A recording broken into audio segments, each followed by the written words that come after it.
علم دین حاصل کرنا ہر مسلمان مرد اور عورت پر فرض ہے۔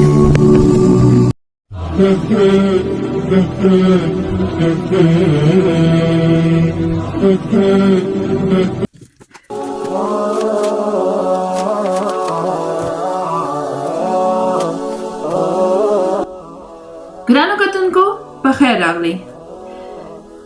بسم اللہ الرحمن الرحیم، الحمدللہ رب العالمین، والصلاة والسلام علی سیدنا و مولانا محمد خاتم النبیین وعلی آلہ و اصحابہ اجمعین۔ اللہ تعالیٰ کا شکر کس زبان سے ادا کروں کہ اس نے محض اپنے فضل و کرم سے اس ناکارہ بندے کو اپنے کلام مجید کے ترجمے اور تفسیر کی توفیق عطا فرمائی جو اس وقت آپ کے سامنے ہے۔ السلام علیکم، میں ہوں عریشہ نصیر احمد خان۔ آج جو بہت پیاری باتیں ہم آپ سب کے پیش نظر کرنا چاہتے ہیں وہ ہمارے پیارے دین اسلام کے بارے میں ہے، اور یہ ساری باتیں مفتی تقی عثمانی کی لکھی گئی تفسیر قرآن سے ہیں۔ سورہ اخلاص کی تلاوت، ترجمہ اور تفسیر ہم سب سیکھیں گے آج۔ بسم اللہ الرحمن الرحیم، قل هو اللہ احد اللہ الصمد لم یلد ولم یولد ولم یکن له کفوا احد۔ یہ مکی سورت 4 آیتوں پر مشتمل ہے۔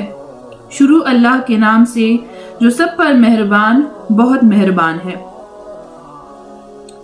کہہ دو بات یہ ہے کہ اللہ ہر لحاظ سے ایک ہے۔ اللہ ہی ایسا ہے کہ سب اس کے محتاج ہیں، وہ کسی کا محتاج نہیں۔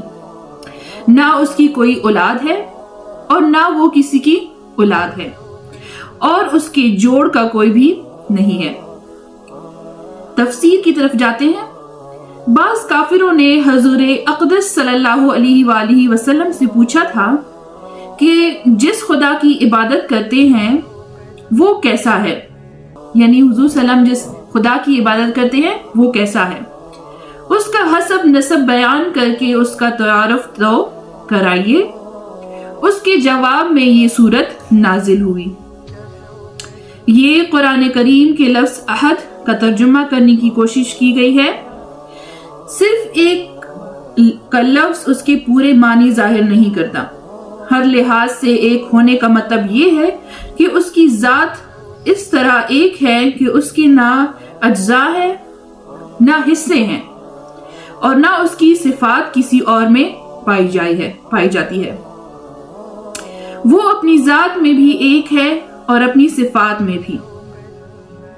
تیسری جو آیت ہے اس کی تفسیر یہ ہے کہ یہ قرآن کریم کے لفظ صمد کا ترجمہ ہے۔ صمد کا ترجمہ کیا گیا ہے۔ اس لفظ کا مفہوم بھی اردو کے کسی ایک لفظ سے ادا نہیں ہو سکتا۔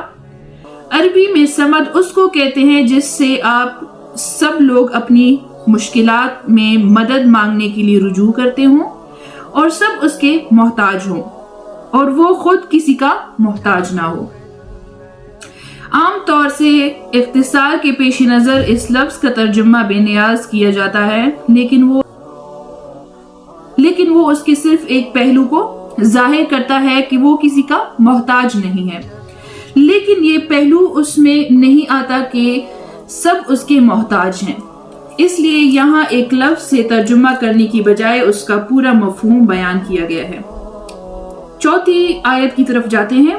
یہ ان لوگوں کی تردید ہے جو فرشتوں کو اللہ تعالیٰ کی بیٹیاں کہتے ہیں، اس زمانے میں بیٹیاں کہتے تھے، یا حضرت عیسیٰ یا حضرت عزیر علیہ السلام کو اللہ کا بیٹا قرار دیتے تھے، استغفر اللہ۔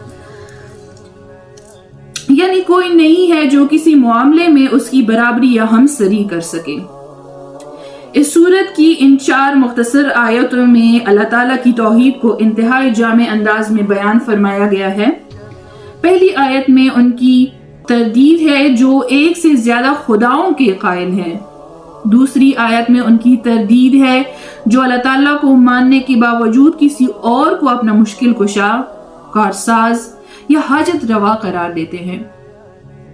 تیسری آیت میں ان کی تردید ہے جو اللہ تعالیٰ کے لیے اولاد مانتے ہیں، اللہ تعالیٰ کے لیے اولاد مانتے ہیں، مینز کہ اللہ کی اولاد ہے، نعوذ باللہ۔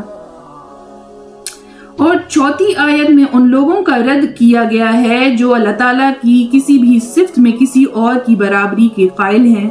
مثلا بعض مجوسیوں کا کہنا یہ تھا کہ روشنی کا خالق کوئی اور ہے اور اندھیرے کا خالق کوئی اور، یا بھلائی پیدا کرنے والا اور ہے اور برائی پیدا کرنے والا کوئی اور۔ اس طرح اس مختصر صورت کے شرک کی تمام صورتوں کو باطل قرار دے کر خالص توحید ثابت کی گئی ہے۔ اس لیے اس سورت کو سورہ اخلاص کہا جاتا ہے، اور یہ ایک صحیح حدیث میں اس کو قرآن کریم کا ایک تہائی حصہ قرار دیا گیا ہے، جس کی وجہ بظاہر یہ ہے کہ قرآن کریم نے بنیادی طور پر 3 عقیدوں پر زور دیا ہے: توحید، رسالت اور آخرت، اور اس سورت نے ان میں سے وہ توحید کے عقیدے کی مانند توحید کے عقیدے کی پوری وضاحت فرمائی ہے۔ اس سورت کی تلاوت کی بھی احادیث میں فضائل آئے ہیں۔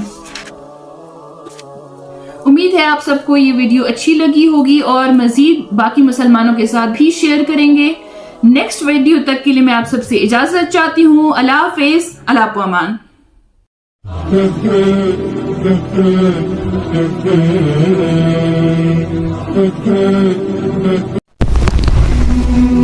علم دین حاصل کرنا ہر مسلمان مرد اور عورت پر فرض ہے۔